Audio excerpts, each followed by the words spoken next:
Hello everyone. So in the previous class we had a discussion on semiconductors. So today basically we will be moving on to PN junction. Okay. So a junction basically a junction form in between a P-type semiconductor and an N-type semiconductor is one of the most important thing in electronics. In fact, most of the semiconductor devices, okay, basically consists of one or more such PN junctions. So as a result, the concept of this PN junction should be known to everyone. Okay, so how is this PN junction basically formed?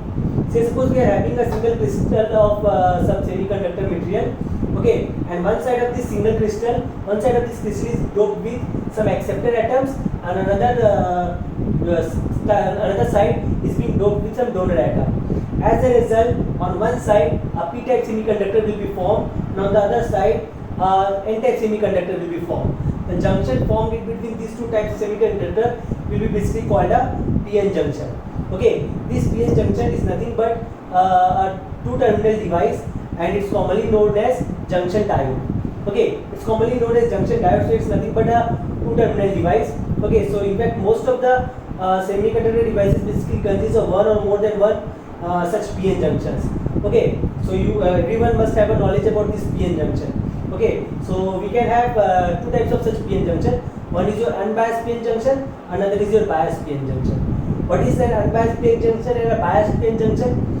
Unbiased PN junction is a diode, or rather just simply a junction diode, in which we are not connecting any voltage source across this two terminal. On the other hand, in case of a biased biased PN junction diode, we are connecting some voltage source across the terminals of the diode. Okay, so which results in a biased PN junction diode. So now first of all we will be learning about these unbiased PN junctions. Okay.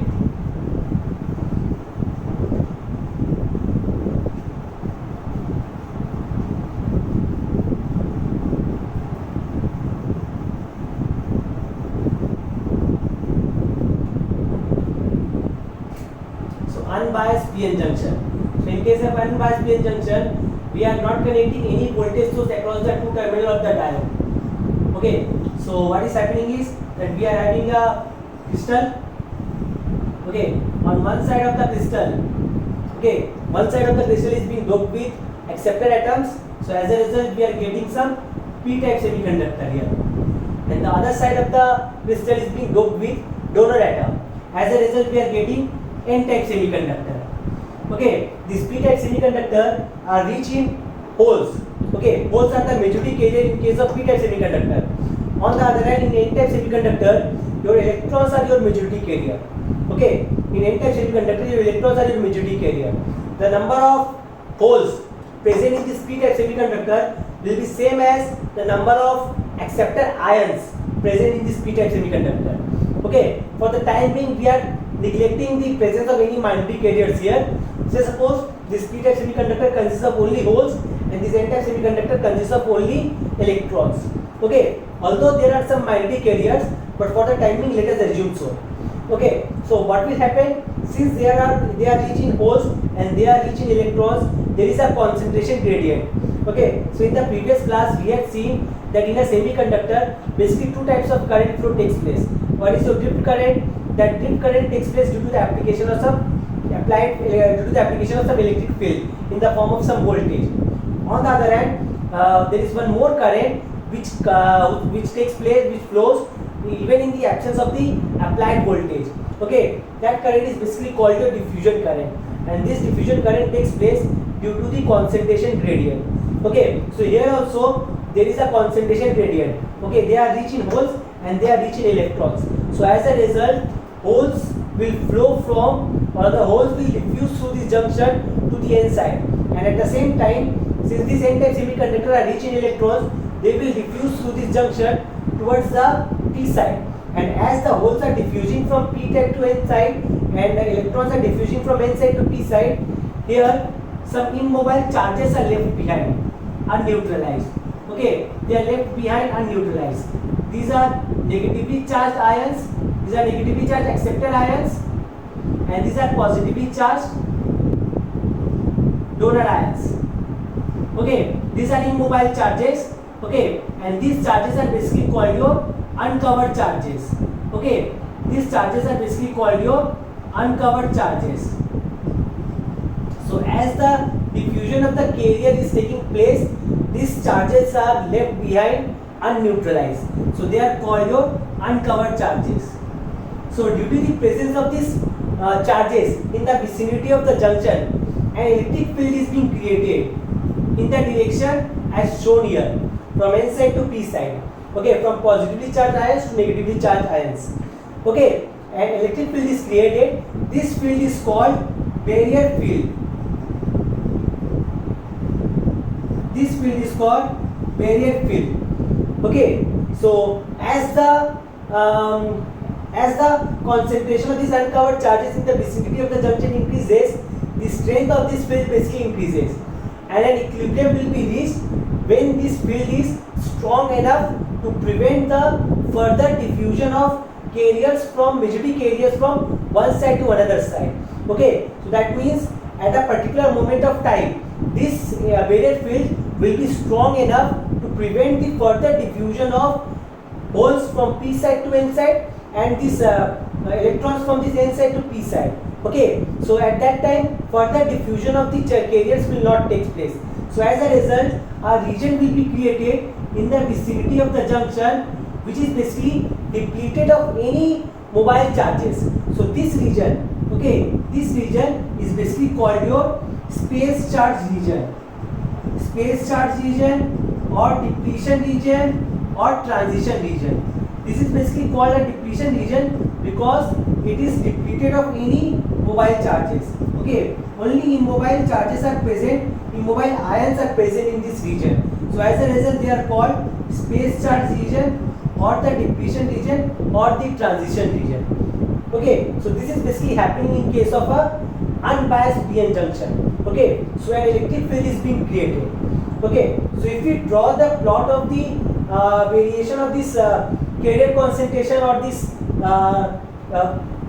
acceptor impurities concentration and so on, then we will be getting graph somewhat like this. Let us draw the variation of all this graph.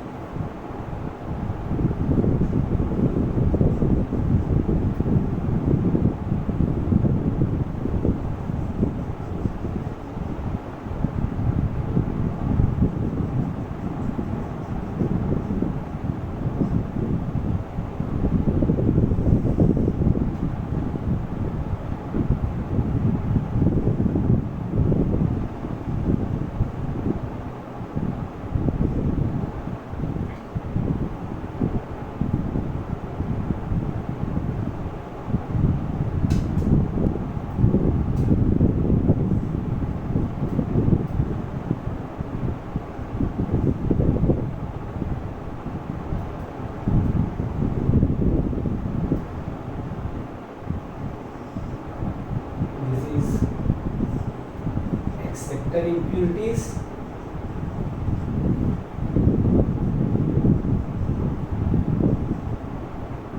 and this is donor impurities. Okay, so this is basically the plot of the variation of the acceptor impurities and the donor impurities respectively. This is your acceptor impurities. Okay, here your acceptor impurities are more or less constant and it starts to decrease near the junction, and finally what we are getting is that in this side we are having just this donor impurity.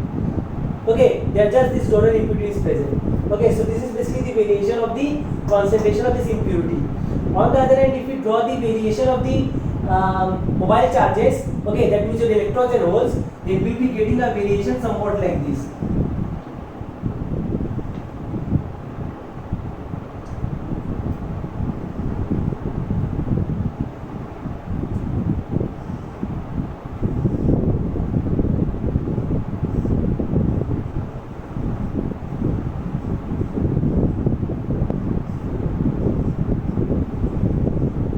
Okay, we'll be getting a graph somewhat like this.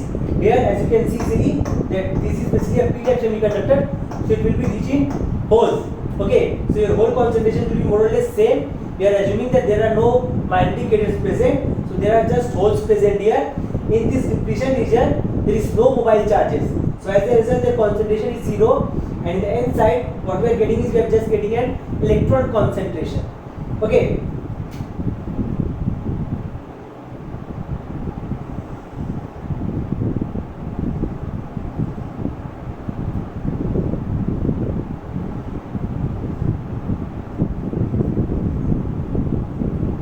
This is your space charge concentration.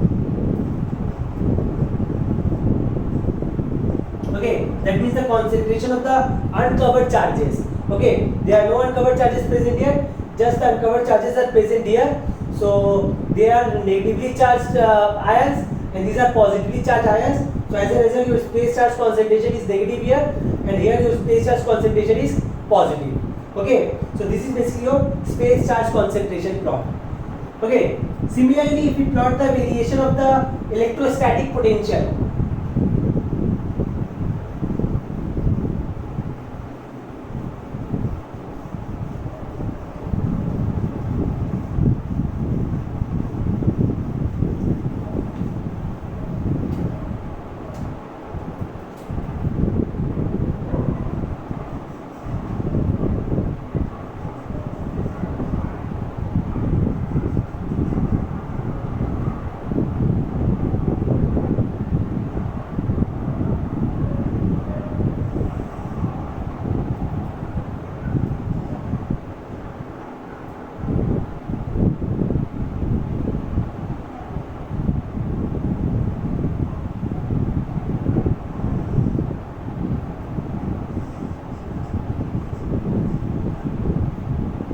okay, similarly, if we draw the variation of the electrostatic potential,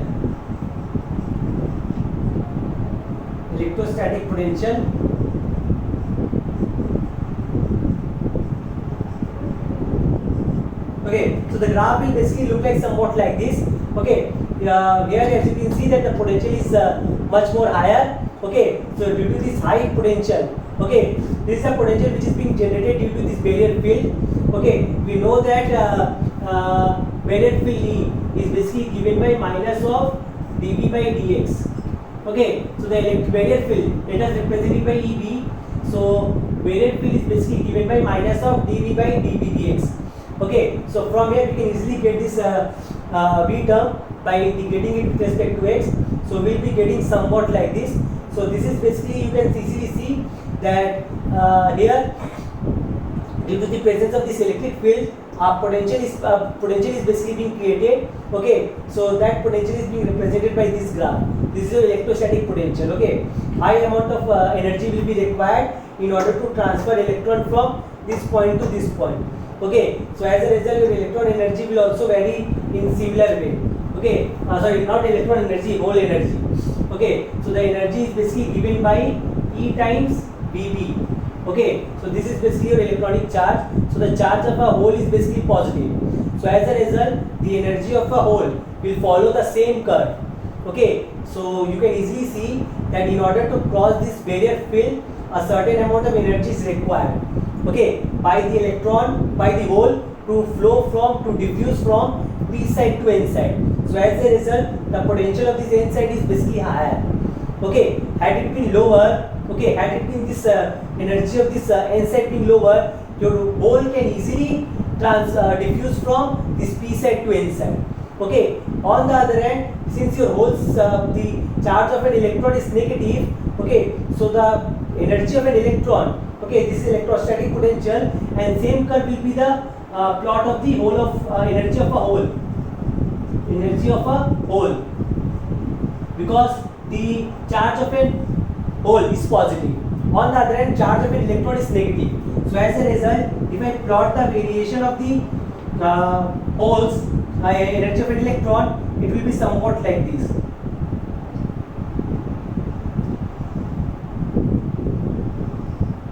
Okay, so obviously here you can see that an electron will require some energy to diffuse from N side to P side. Okay, so this is basically the plot of the energy of an electron. Okay, so can easily see that this much of energy will be required to transfer of an electron from n side to p side. So these are the various plots, okay, in these p-n junctions. Okay, now let us move on to the biased p-n junctions.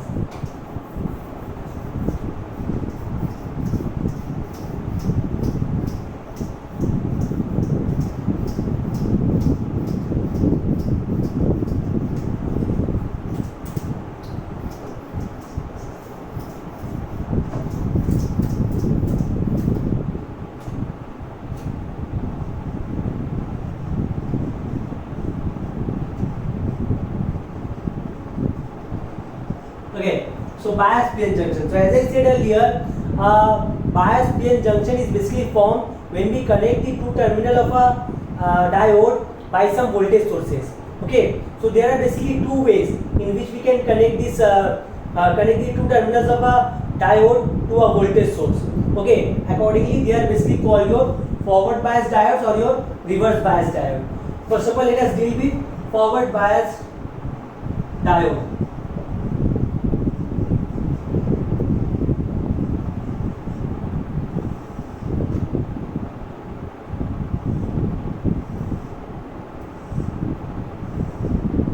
Okay, so what happens in case of a forward biased diode is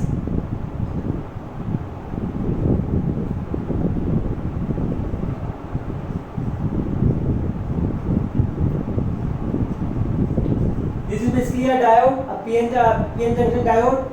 So these are the two terminals. Okay, so these are the two terminals of a PN junction diode. So what happens in case of a forward biased diode? This terminal of the P side is basically connected to the positive polarity of a voltage source, and this N side is connected to the negative polarity of a voltage source. Okay, this is connected to a positive polarity voltage source, and this is connected to a negative polarity. This N side is basically connected to the negative polarity of the voltage source. Okay, so due to this negative polarity, okay, and due to this positive polarity, what happens? This positive polarity basically attracts electrons towards itself. Okay, this positive polarity basically attracts electrons towards itself. Okay, so as a result, what happens? This electron starts to flow from this N side to P side. Okay, this electron basically starts to flow from this N side to P side. Okay, this voltage, okay, this side is at a higher voltage and this one is at a lower voltage. So as a result, an electric field will be created in this direction. Okay, an electric field will be created in this direction. This electric field is opposite to the direction of the barrier field. Okay, the direction of the barrier field was from N side to P side. Okay, on the other hand, this applied voltage will basically create a field from P side to N side. Both of these two fields are basically opposite in direction. Okay, this is E and this is the applied voltage V.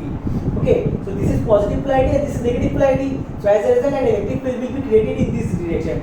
Both of these two fields are basically in opposite direction. Okay, so what will happen? They will basically counterbalance each other. So as a result, the width of the depletion region will basically reduce. Okay, the width of the depletion region will basically reduce. As a result, what will happen? This barrier field will basically reduce and electrons will start to flow from this N side to P side. Okay, electrons will start to flow from N side to P side. Okay, and as a result, electron will start to flow in this direction. So due to the flow of this electron, okay, this will attract electron and this negative polarity will basically attract the holes from this P side to N side.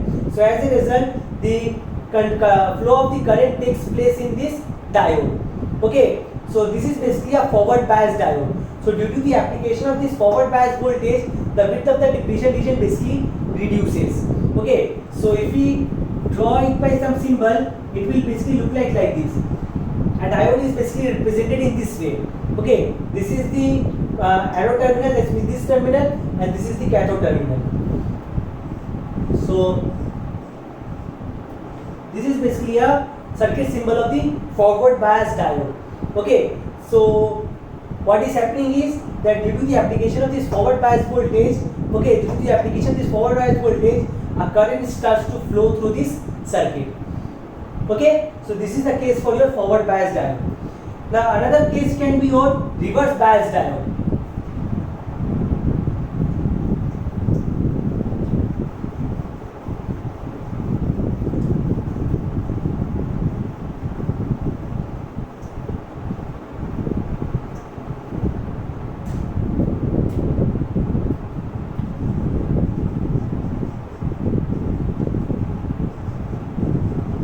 case of a reverse bias diode, the P side of the PN junction is connected to a negative polarity polarity of the voltage source, and N side is basically connected to the positive polarity of the voltage source.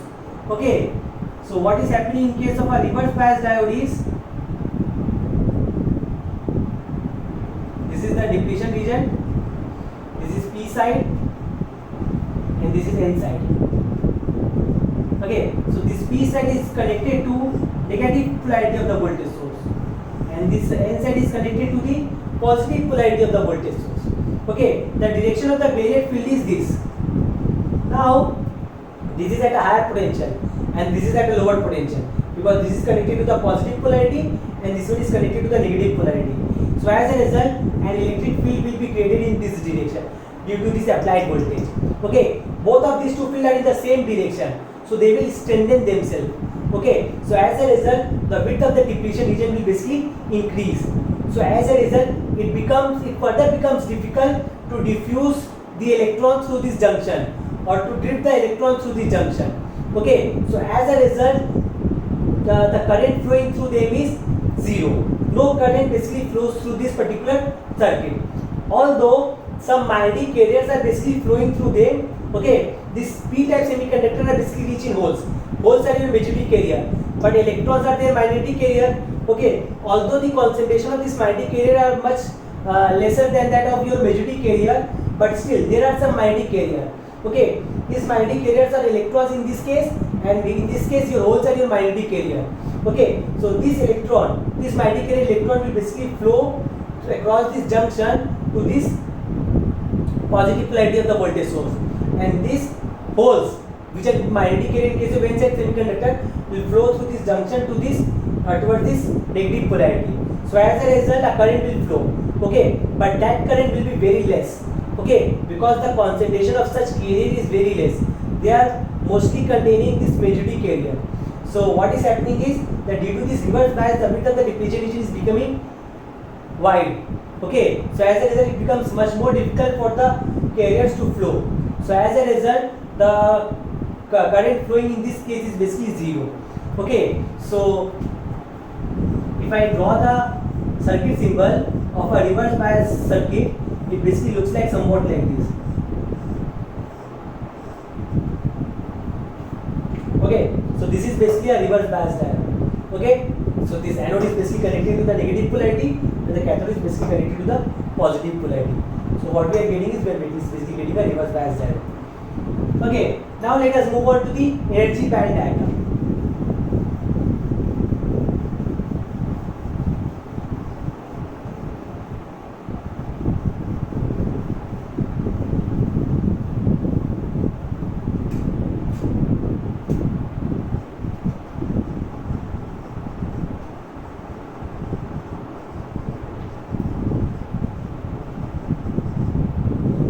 So in the previous class, we have already seen that in case of an N-type semiconductor, the Fermi level basically moves towards the conduction band. On the other hand, in case of a P-type semiconductor, the Fermi level moves towards the valence band. Okay, so in case of a PN junction, at equilibrium, this Fermi level will be basically a constant value. Okay, this Fermi level will be basically a constant. So suppose this is the Fermi level, EF. Okay, so towards the P side,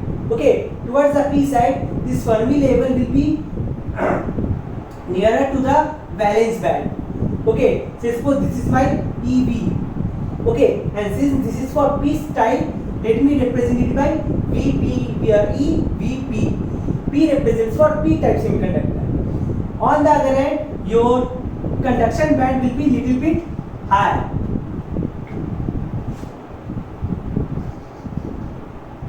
So this is your ECP.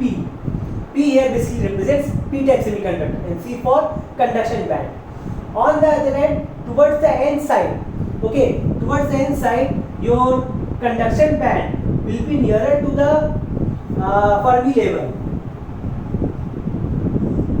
Okay, your conduction band will be nearer to the Fermi level. On the other hand, your valence band will be further away from the Fermi level.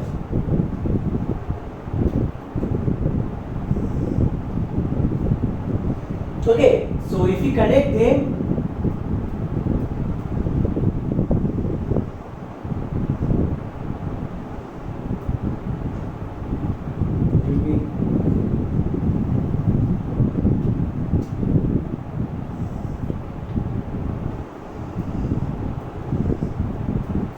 okay, this is your p side and this is your n side. Okay, and this is your basically your depletion region. This is the depletion region. This is your ECN. This is Fermi level, and this is your EVN. But this forbidden gap, okay, this forbidden gap basically remains same. Okay, that means your ECP minus EVP will be equals to your ECN minus EVN. So this is the energy band diagram for your unbiased PN junction. Now what happens in case of a biased PN junction? This is your unbiased PN junction. Okay, in case of a biased PN junction, you can have two cases.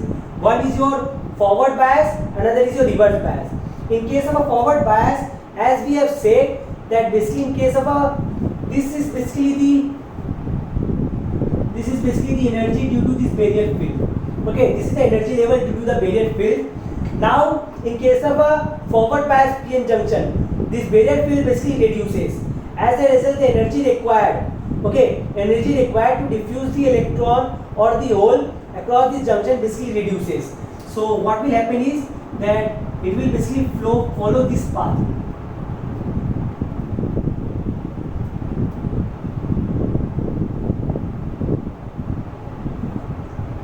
Okay, so you can easily see that here this energy basically reduces. Obviously, higher the applied voltage, higher the forward bias voltage, lesser will be this gap. Okay, so this is the case for your forward bias voltage. This is for forward bias and this one is for unbiased. Okay, on the other hand, if we apply a reverse bias voltage, the depletion rate basically increases. As a result, higher energy will be required to basically diffuse the carrier across the junction, to diffuse the majority carrier. So as a result, it will follow basically this path. You can easily see that here the energy is getting increased.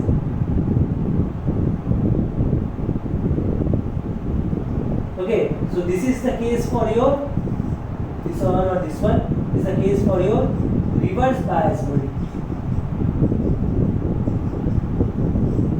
Okay, so this is the case for your forward bias diode, this is for your unbiased diode, and this one is for your reverse bias diode. Okay, so this is basically the energy band diagram for a PN junction diode. Okay, if you apply a forward bias voltage, this gap will basically reduce.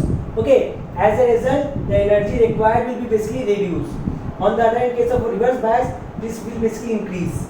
Okay, because your depletion, bit of the depletion region will increase. Okay, so higher energy will be required to move an electron from to move a carrier, majority carrier from one side to another side. Okay, so this is basically the energy band diagram.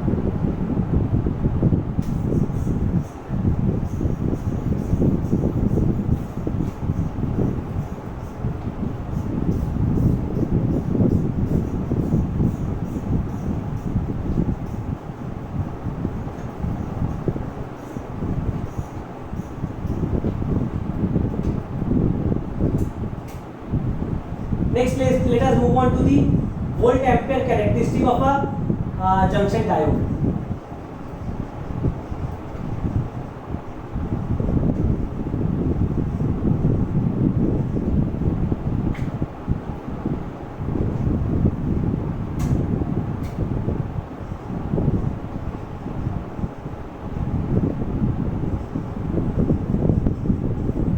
Okay, so the current I. Okay, so the current I flowing through a diode when a voltage V is applied across it is basically given by the relationship I is equals to I naught into e to the power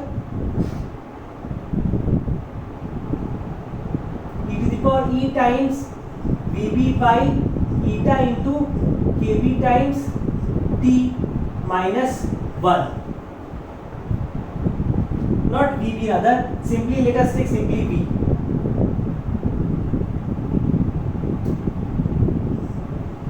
Okay, so this is basically the relationship which connects the current and the voltage.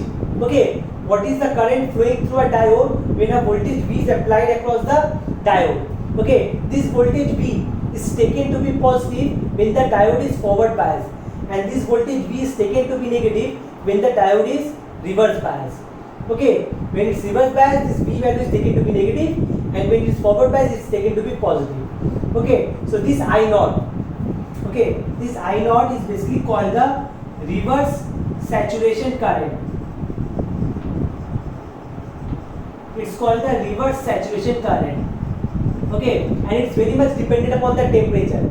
In fact, for every 10 degree rise in the temperature, this reverse saturation current doubles itself. Okay, so that means this reverse saturation current I naught is given by I naught S into 2 to the power T minus T naught by 10. Okay, say suppose T naught at temperature T naught Kelvin, say suppose this reverse saturation current is I naught S. Okay, this I0S is basically the reverse saturation current. Reverse saturation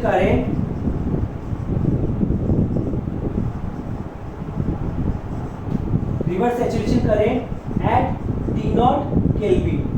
Okay, so you can easily see from this relationship that for every 10 degree rise in the temperature, this reverse saturation current will double itself.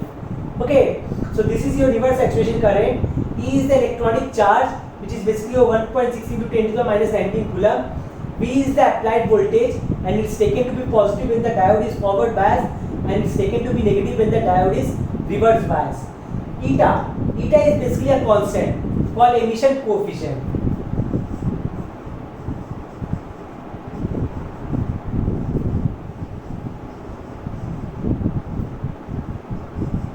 Okay, its value has been empirically calculated, and it's taken to be 1 for germanium and 2 for silicon. Its value is taken to be 1 for germanium and 2 for silicon. It's calculated basically empirically, and it's account for the electron hole combination which is taking place in the depletion region. Okay, it accounts for the electron hole recombination in the depletion region. So this is basically the case. This Kb is basically the Boltzmann constant, and this temperature T is the temperature in Kelvin. Okay, so at T is equal to 300 Kelvin. Okay, at T is equal to 300 Kelvin, and if I put the value of this Boltzmann constant and this electronic charge, then we'll be getting the expression for the current I to be I naught into e to the power 39 times V by eta minus 1. Okay, so this is basically the expression for the current I. Okay, if I plot the variation of this current I with respect to voltage, we will be getting a graph somewhat like this.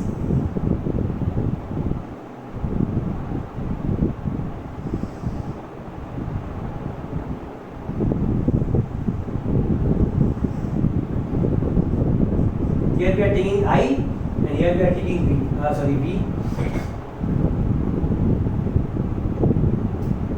Here we are getting V. Okay, so here you can see that for a particular voltage, okay, this voltage is being represented by V gamma. Okay, for a particular voltage V gamma, okay, the current flowing through this diode is very much small. As soon as your voltage V becomes greater than V gamma, your current starts to rise rapidly. Okay, so this V gamma voltage is basically called your threshold voltage or the cut-in voltage. Okay, is basically called the threshold voltage.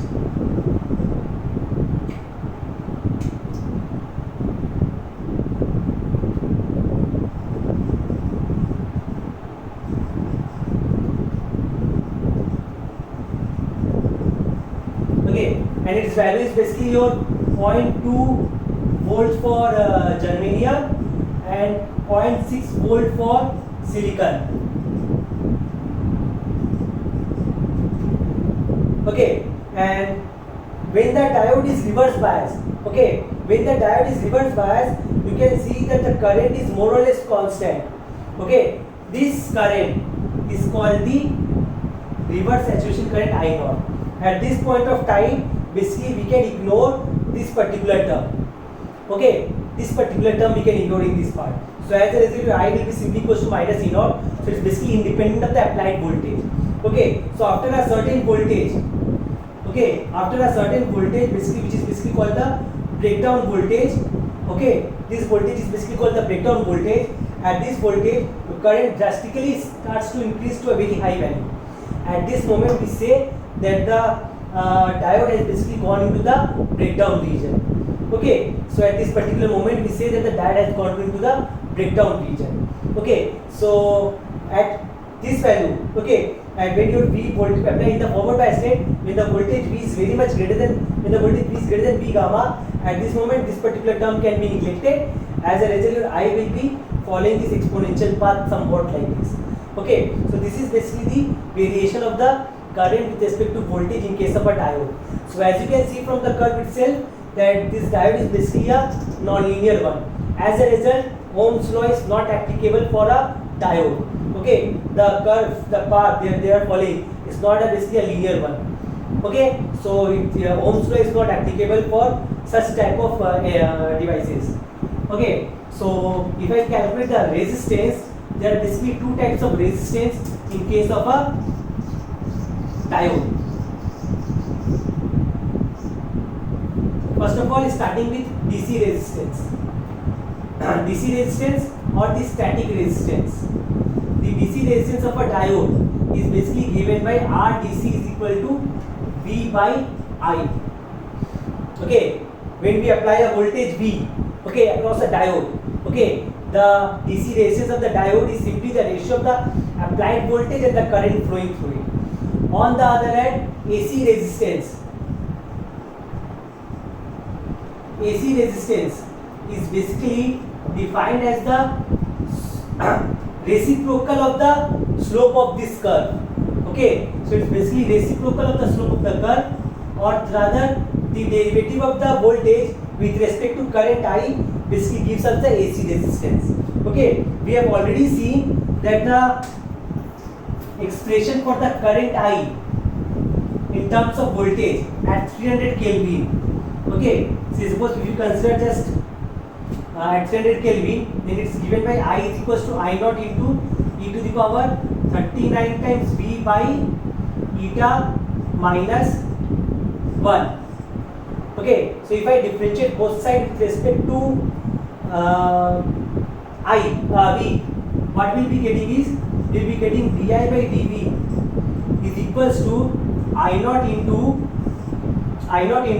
derivative of this term will be e to the power 39 V by eta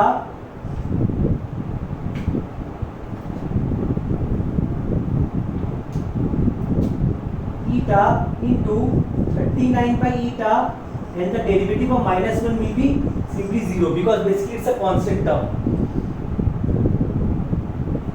Okay, so how much we are getting? We are simply getting it to be equal to 39 by eta times I naught into e to the power 39 V by eta. Okay, so this term can also be written as 39 by eta times I plus I naught. Okay, it can be written as I plus I naught because you can see that the expression for I is given by I naught into e to the power 39 V by eta minus I naught.